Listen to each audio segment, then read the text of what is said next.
डाल दे। अस्सलामुअलैकुम वरहमतुल्लाहि वबरकातुहू।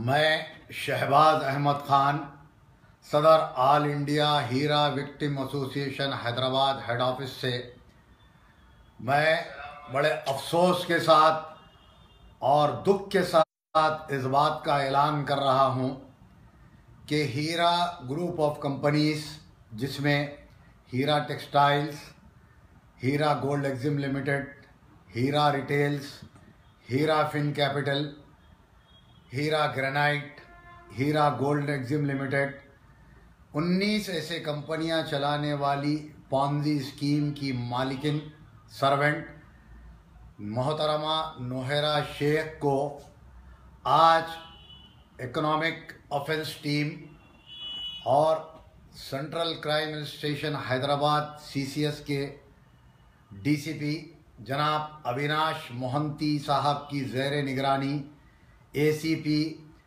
राम कुमार ने आज नोहेरा शेख को बड़ी जद्दोजहद के बाद 3 दिन से पुलिस जो है हैदराबाद में उनके ऑफिसेस और उनके घरों पर मुंबई, कर्नाटक, पूना, दिल्ली यहाँ पर उन्हें सर्च कर रही थी और हीरा विक्टिम एसोसिएशन की टीम पुलिस से ताउन कर रही थी। लेकिन वो गिरफ्तारी से बचने के लिए कभी महिला एम्पावरमेंट पॉलिटिकल पार्टी की जानिब से तेलंगाना में इलेक्शन का ऐलान कर कर बच रही थी। आज बिलाखिर नोहेरा शेख को दिल्ली में हैदराबाद CCS टीम के ACP जनाब राम कुमार साहब और उनकी टीम और हीरा विक्टिम एसोसिएशन के इश्तराक से नोहेरा शेख को दिल्ली में गिरफ्तार कर लिया गया है। आप सब जानते हैं कि हीरा विक्टिम एसोसिएशन का क़याम अमल में आया था और हीरा विक्टिम एसोसिएशन की जानिब से हैदराबाद में, मुंबई में, बेंगलोर में मीटिंग्स भी अरेंज की गई और कंप्लेंट कराने के फ्री इंतजाम किए गए थे। हीरा विक्टिम एसोसिएशन के सदर की हैसियत से मैंने तमाम इन्वेस्टर्स के लिए लीगल टीम बनाई थी और फ्री में हमने टाइप, ज़ेरॉक्स, हर चीज़ का ख़र्चा हम उठाते हुए उन लोगों के कंप्लेंट्स करवाए थे, जिसके नतीजे में आज नोहेरा शेख को हिंदुस्तान की पुलिस ने गिरफ़्तार कर लिया। हाल ही में नोहेरा शेख ने टोली चौकी की प्रॉपर्टी और हैदराबाद और बॉम्बे और बेंगलोर की प्रॉपर्टियों को ये फौरी बेचकर, आनन फानन में बेचकर भागने की कोशिश कर रही थी।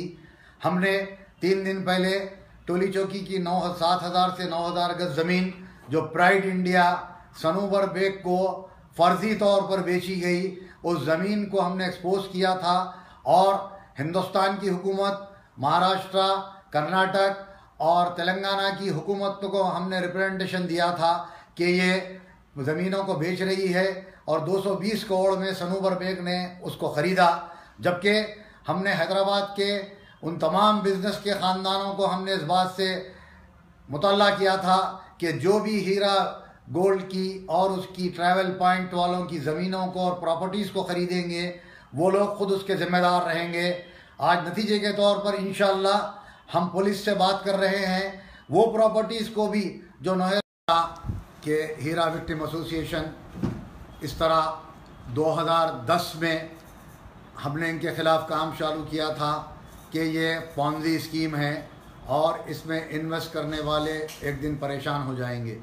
इसी तरह मॉर्गन और हिंदुस्तान में मुसलमानों को ठगने के लिए हिंदुत्व क़ुव्वतें इस तरह की औरतों को और इस तरह की कंपनीज़ को इस्तेमाल कर रही हैं, जिससे हिंदुस्तान के मुसलमानों की मईशत को ख़राब किया जा रहा है, तबाह व बर्बाद किया जा रहा है। क्योंकि गुजरात के फसादात के बाद ये देखा गया कि हिंदुस्तान की क़ुव्वतें मुसलमानों की मईशत को तबाह करने में लगी हुई थी, लेकिन वो नाकाम रही। उन्होंने मॉर्गन, इंजास ऐसे तमाम ग्रुपों को मुतहर्रिक किया और मुसलमानों के पैसों को एक तरीक़े से उन पैसों को जो है खींच लिया गया और उन्हें तबाह व बर्बाद कर दिया गया। आपने देखा ये चालाक शातिर औरत नोहेरा शेख जो 2002 में तरकारी का कारोबार करती थी और उसके बाद इसने रहमत पीर, सलमान कुरैशी, ख़ान और ऐसे 3-4 शादी की और कर कर उन लोगों से भी खुला हासिल किया, और उसके बाद आप ही लोगों के पैसे से ये ऐश व आराम करती रही। 2008 से लेकर 2010 तक ये आप लोगों के पैसों से ये इसका ख़ानदान, इसके प्रोमोटर्स, इसके DSA, इसके एजेंट्स, ये सब लोग जो है ऐश करें और अपनी प्रॉपर्टीज़ को बना लिया।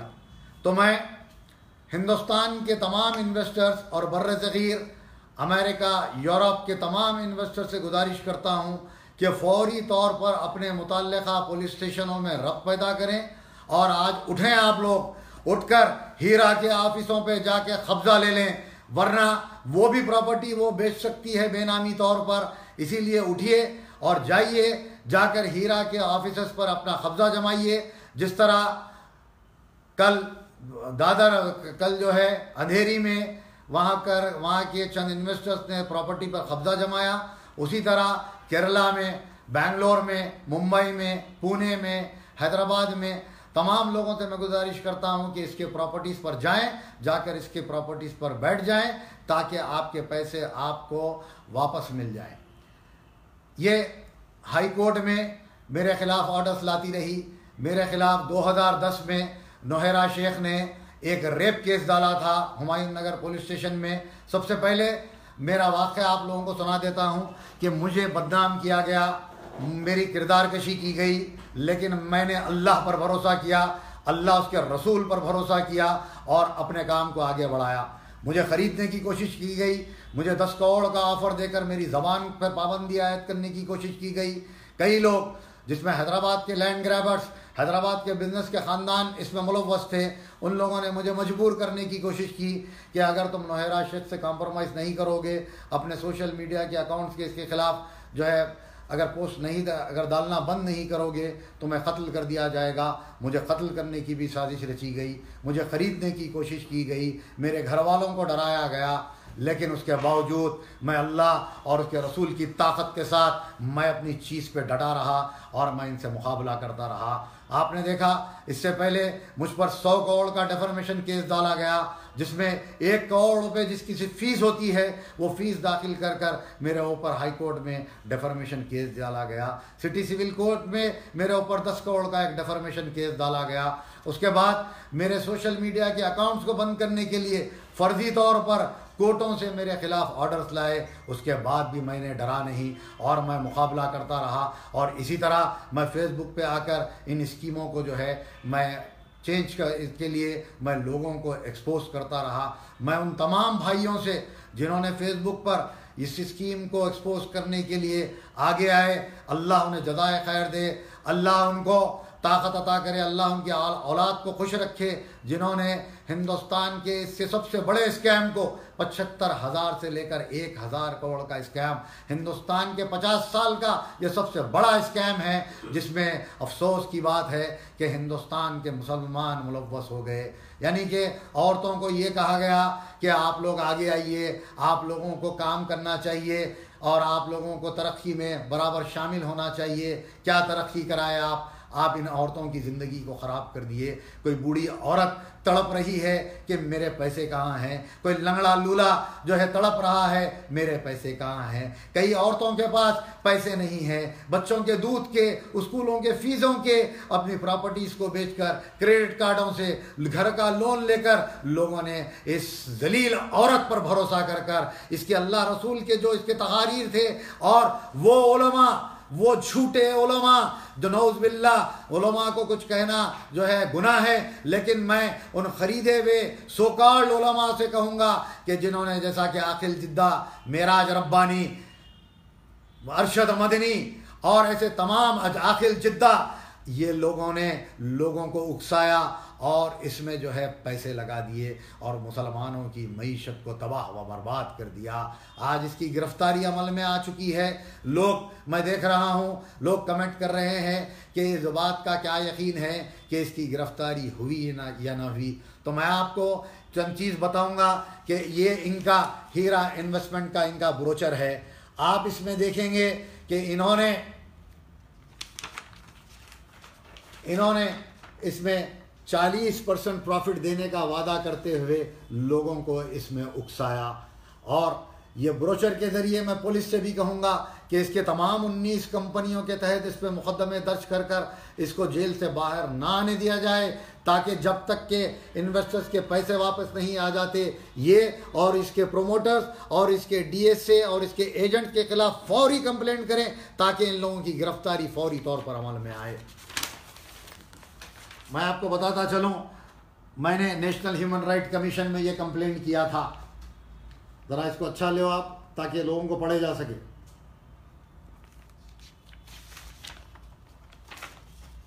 ये हमने जब आरबीआई को लिखा तो आरबीआई ने कहा कि हमारा इस कंपनी से कोई ताल्लुक़ नहीं है और इसका कोई हमारे पास बैंकिंग और नॉन बैंकिंग हमारे पास इन 19 कंपनियों का रजिस्ट्रेशन नहीं है।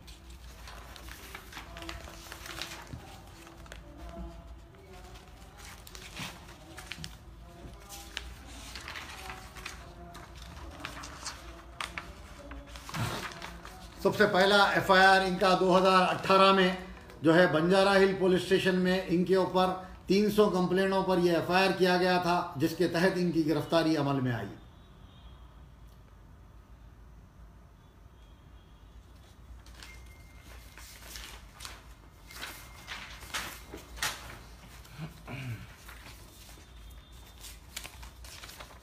उसके खिलाफ जनाब मोहतरम मुफ्ती जुनैद पालमपुरी ने भी एक फतवा दिया था, जिसमें हीरा गोल्ड के इन्वेस्टमेंट और इसके कारोबार को हराम करार दिया था और इसे सूदी कारोबार करार दिया था।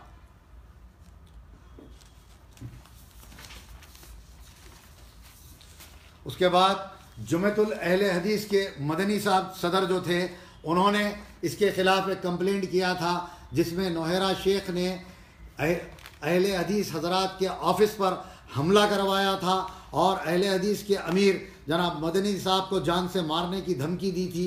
उसके ऊपर भी हमने एक कंप्लेंट उनके ज़रिए करवाया था।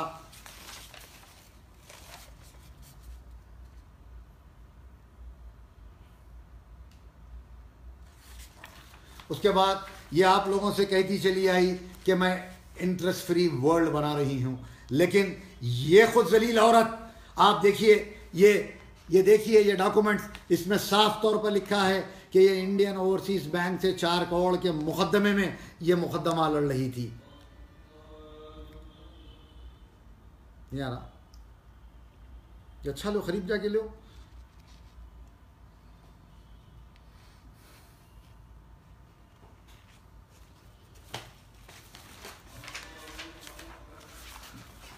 बोल दीजिए।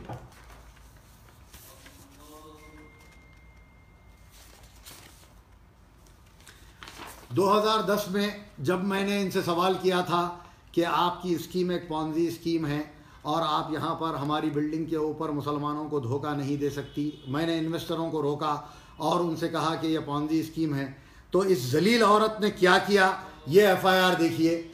2010 में इसने मुझ पर कि इसके प्राइवेट पार्ट्स में मैंने फिंगरिंग की है बोल के नऊज़ बिल्लाह इसने एक एफआईआर मेरे ऊपर दर्ज करवाया, और जो बाद में गलत साबित हुआ।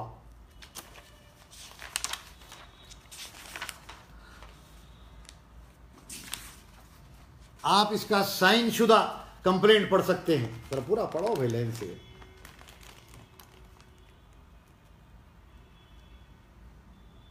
हिलाते जाओ, पढ़ाते जाओ, लोगों को पढ़े जाना, ऊपर से नीचे लो।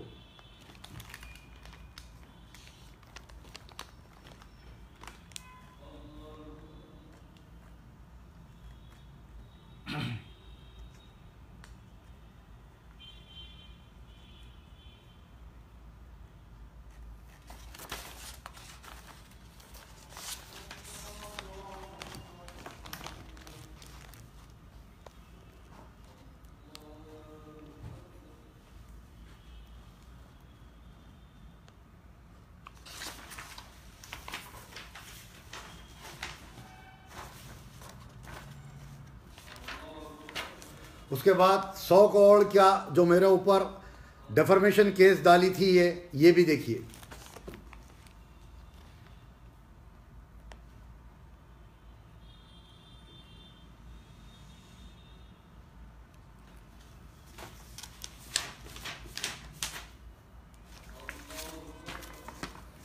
ये देखिए,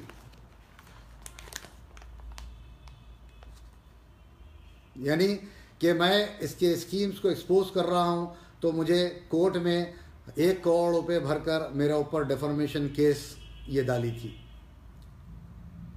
उसके बाद 2017 में सानपाड़ा पुलिस स्टेशन नवी मुंबई में मेरे ऊपर एक एफआईआर करवाया गया और बॉम्बे से मुझे पुलिस अरेस्ट करने हैदराबाद आई, ये कहते हुए कि मैंने इनसे 20 करोड़ रुपए मांगे हैं और फिरौती का मैंने इनसे मुतालबा किया। एक झूठा एफआईआर नौहेरा शेख की सेक्रेटरी मोइली और नौहेरा शेख के कंप्लेंट पर मुझे बॉम्बे से पुलिस अरेस्ट करने हैदराबाद आई। जब तहकीकात की गई तो यह बात गलत साबित हुई और मुझे अल्लाह ताला ने और आप लोगों की दुआओं से मुझे मदद मिली और मुझे गिरफ़्तार करने से पुलिस नाकाम हो गई और मैंने साबित कर दिया कि मैंने वो फ़ोन नहीं किया था, ये फ़र्जी फ़ोन ये दुबई से करवा कर मुझे फंसाने की कोशिश कर रही थी।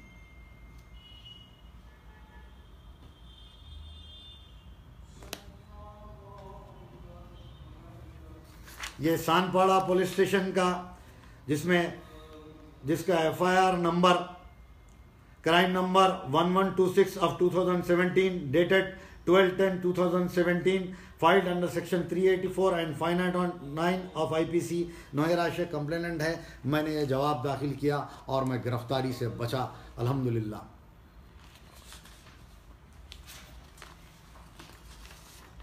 उसके बाद मेरा फेसबुक पे शहबाज अहमद ख़ान एडिटर भारत की तरक्की न्यूज़ के नाम से मेरा एक फ़र्जी पेज बनाया गया जिस पर गलत पोस्टिंग की गई। मैंने उसका भी एफआईआर हैदराबाद में साइबर क्राइम में मैंने एक एफआईआर करवाया।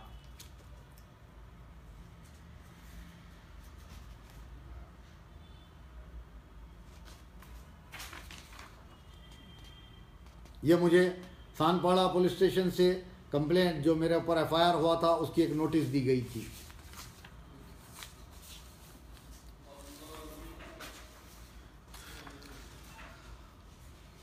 उसके बाद हाई कोर्ट से मुझे एक नोटिस दी गई कि मेरे खिलाफ एक ऑर्डर पास हुआ कि मैं सोशल मीडिया में इनके खिलाफ कोई पोस्टिंग नहीं कर सकता। ये घबराई हुई थी कि मेरी पोस्टिंग एक दिन इसे अरेस्ट करवाएगी और मैं जो इसको एक्सपोज करते आया हूँ वो ये एक दिन जो है अरेस्ट होगी। लेकिन अल्लाह ताला ने इन मासूम इन्वेस्टरों की बात को सुना और आज अल्हम्दुलिल्लाह ये दिल्ली में गिरफ़्तार हो गई और इंशाअल्लाह दोपहर या शाम में 4 बजे तक इसको दिल्ली से हैदराबाद लाया जा रहा है। तैयारियां चल रही हैं और इसका आप लोग दुआ करिए कि अल्लाह ताला इन इन्वेस्टरों के पैसे दिलाने में सबकी मदद करे। गैब से अल्लाह ताला इन इन्वेस्टरों के पैसे दिला दे।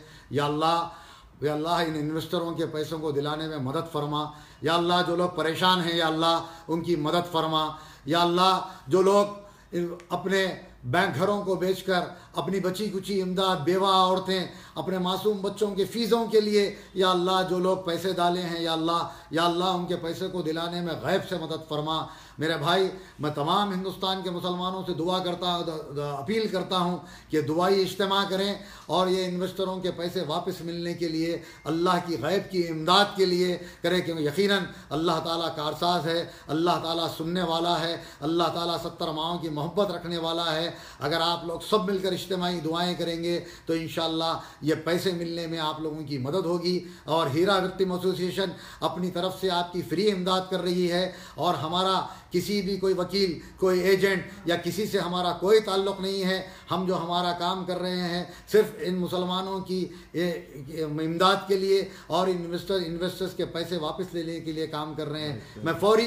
तमाम इन्वेस्टर भाइयों से गुजारिश करता हूं कि अपने लोकल पुलिस स्टेशनों में फौरी तौर पर पहुंचकर अपना कंप्लेंट दर्ज करवाएं और हीरा के प्रोमोटर्स, हीरा के एजेंट्स, हीरा के दलाल, जिन लोगों ने आपको हीरा में पैसे डालने के लिए मजबूर किया, जिन लोगों ने आपको उकसाया, उन तमाम के नाम डाले ताकि ये लोग भी आप लोगों की जो तड़प है, आप लोगों के बच्चों को दूध पिलाने के लिए जो पैसे नहीं हैं, आप लोगों के किराए भरने के लिए जो पैसे नहीं हैं, आप लोगों की बच्चों की फीस भरने के लिए जो पैसे नहीं हैं। मैंने कई इन्वेस्टर से मेरे कांटेक्ट हुए हैं, कड़पा हो, मुंबई हो, मालेगांव हो, नजाड हो, रायगढ़ हो, दार्जिलिंग हो, मैंने तमाम इन्वेस्टर्स के दुख और दर्द को समझा है और इसीलिए मैंने फ्री इमदाद करने का फ़ैसला किया। मैं बम्बई के उन वकील भाइयों से गुजारिश करता हूँ, पहले ही ये लोग मरे हुए हैं, इनसे 25,000 रुपये ना लें, इनसे इनकी मदद करें, अल्लाह आपकी मदद करता है। अल्लाह ताला फरमाता है अगर तुम ज़मीन वालों पर रहम करोगे तो मैं तुम पर रहम करूँगा। तो मैं आप लोगों से फिर एक मरतबा दर्दमंदाना अपील करता हूँ, एक दूसरों से मुत्तहद हो जाइए और आपस में एक दूसरों को कंप्लेंट करने के लिए तरगीब दें और उन लोगों को समझाएं। बाद लोग जाहिल हैं, बाद लोग पढ़े लिखे नहीं हैं, बाद औरतें किसी का शौहर नहीं है, किसी का कोई जो है गार्डियन नहीं है, बच्चों के साथ रहती हैं, वो लोग अपने बच्चों के सहारे के लिए इनमें पैसे डाल दिए। तो उन लोगों की मदद करें कंप्लेंट करने में, ताकि उनके पैसे मिलने में आसानी हो। तो अल्लाह से दुआ करता हूँ अल्लाह इन इन्वेस्टरों के पैसों को दिलाने के लिए गैब से मदद फरमा। या रब, मुझे जो दर्द है, मैंने हज़ारों इन्वेस्टरों से बात की है, उन लोगों ने जो दर्द सुनाया है, यकीनन वो दर्द हिंदुस्तान के मुसलमानों का एक ऐसा दर्द है। मैं उन प्रेस वालों से, उन मीडिया वालों से, मुसलमानों से और उन वकीलों से, दानिश्वरों से, ह्यूमन राइट एक्टिविस्टों से गुजारिश करूंगा कि तमाम इन्वेस्टर के साथ हो जाएं, उनकी मदद करें। अगर आप उनकी मदद करोगे, अल्लाह आपकी आल औलाद की मदद करेगा। और जो लोग, जैसा कि आखिल जिद्दा शोर है, जैसा कि अरशद मदनी है, जैसा कि नाज़नीन है, जैसा कि शबाना है, अल्लाह ताला इनकी आल औलाद को बर्बाद कर दे रब्बुल आलमीन, जिन्होंने मुसलमानों को इस आग में ढकेला और मुसलमानों की ज़िंदगियों को बर्बाद और तबाह व ताराज कर दिया। 50 साल मुसलमानों की मईशत को तबाह कर दिया गया। हिंदुस्तान के मुसलमान आज 50 साल पीछे हो गए और मुसलमानों की मईशत तबाह हो गई। इसीलिए मैं तमाम लोगों से गुजारिश करता हूँ कि आप लोग एक दूसरों की मदद करें, आगे बढ़ें और अल्लाह ताला के इस फरमान के तहत कि तुम ज़मीन वालों पर रहम करो, मैं तुम पर रहम करूँगा, अल्लाह के इस रहम के लिए आपस में एक दूसरों के साथ एक दूसरों की मदद करें। क्योंकि इसकी गिरफ्तारी ये बात को साबित करती है, इसके बाद 2-3 हज़ार करोड़ की ही जायदाद है और ये 75,000 करोड़ से बड़ा स्कैम है। 70-72 हज़ार करोड़ तो डूब ही गए, लेकिन फिर भी हम हमारी कोशिश जारी रखेंगे इंशाअल्लाह। और इसके साथ जो प्रोमोटर्स, जो DSS हैं, उनकी प्रॉपर्टी को जब्त कराने की कोशिश करेंगे ताकि मुसलमानों के इन्वेस्टरों के पैसे उनको मिल जाएं। बड़े अफसोस के साथ मैंने आज ये ऐलान किया। आप ये कंप्लेंट्स को देखिए, एक नज़र ये कंप्लेंट्स पे देखिए कि किस तरह के ये कंप्लेंट्स हैं।